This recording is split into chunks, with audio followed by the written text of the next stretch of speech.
അച്ഛാ ഇതൊന്ന് പിടിക്കോ. എന്റെ മോള് എറണാകുളത്ത് നിന്ന് എനിക്ക് എന്തെങ്കിലുമൊക്കെ കൊണ്ടുവന്നു. കുറച്ച് കോഴി വേസ്റ്റ് അച്ഛാ. എവിടെയെങ്കിലും ഒന്ന് വെക്കണേ. മാറിയിട്ടേ. ആര് വാരി? നീ വാര്. അല്ല ചേട്ടന്മാരെ എനിക്കില്ല.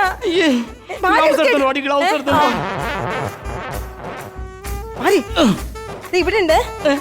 നീ അടിച്ചു കൂട്ടി പോയി. വേഗോട്ടെ. ഇതിപ്പോ എവിടെ കൊണ്ട് കളയാൻ പോണേ? ഇതൊക്കെ പുറത്ത് എവിടെയെങ്കിലും കൊണ്ട് കളയാം. ഒരു മകളുണ്ടായി പോയി. എറണാകുളത്ത് വിടണ്ട, പഠിപ്പിക്കാൻ വിടണ്ട. ഞാൻ അമ്മ പറഞ്ഞ എറണാകുളം വൃത്തിയില്ലാത്ത സ്ഥലം നേരത്തെ പറഞ്ഞില്ലായിരുന്നോ? പിന്നെ ഇപ്പൊ നല്ല വൃത്തിയാണല്ലോ. മെഡിക്കല പല്ലും തേക്കല. മാറിയിട്ട് വയ്യോ.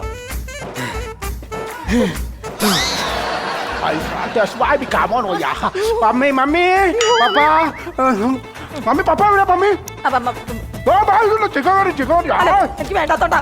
നല്ല ടേസ്റ്റ് ആണ് മമ്മി. വേണ്ടാത്തോണ്ടാണ്. അയ്യോ ഞാൻ ഇതുണ്ട് എന്റെ കഴിക്കും മമ്മി. നല്ല ടേസ്റ്റ് നല്ലതാണ് കഴിക്കാൻ. മമ്മി കഴിക്കാം. മമ്മി ഇത് സൂപ്പർ സാധനമാണ് മമ്മി. വരൂ വരൂ. അത് തിളച്ച് പൊങ്ങി കാണുമ്പോ ബേബി.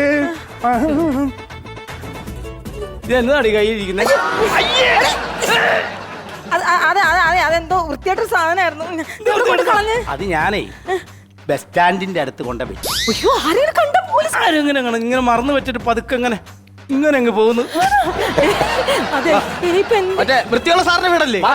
പോകുന്നതിന് മുമ്പ് അദ്ദേഹത്തിന് അങ്ങനെ ഒരു ഉപകാരം കൂടെ എനിക്ക് ചെയ്യണം. എനിക്ക് എത്ര കൊടുത്താലും തികയുന്നു. അല്ല, ഞാൻ ഒരു ഉപകാരം വരുമ്പോ കൊണ്ടെത്തിക്കണമല്ലോ. എന്റെ ജോലി കഴിഞ്ഞ് ഞാൻ പോകണേ. ചെന്നോ കണ്ടോളൂ. മാഷേ മനസ്സിലായോ? ഇല്ലല്ലോ. 5ാം ക്ലാസ്സിലും 10ാം ക്ലാസ്സിലും ഞങ്ങളെ മാഷ് പഠിപ്പിച്ചിട്ടുണ്ട്. രമേഷും സുമേഷും. ഞാൻ ഓർക്കുന്നുണ്ട്. സുരേഷും രമേഷും. അത് തന്നെ. എന്താ നിങ്ങളിപ്പോ ഈ വന്നതിന്റെ കാര്യം? മാഷ് കുറച്ചു മുമ്പ് സ്റ്റാൻഡിൽ വന്നായിരുന്നോ? ഞാനോ? പിന്നെ മാഷ് അവിടെ എന്തെങ്കിലും വെച്ച് മറന്നായിരുന്നോ? ഇല്ല. മാഷ് മറന്നു. മാഷ് അവിടെ വെച്ചൊരു പെട്ടി വന്നു. ഇതാ മാഷിന്റെ പെട്ടി. എന്റെ മേല് നിറച്ച് വേസ്റ്റായി. എന്തൊരു കഷ്ടം, ദുരന്തായാലോ ദൈവമേ. ഈ മുടിഞ്ഞവനും കാരണം ഈ വീട് കോളമായി. പട്ടി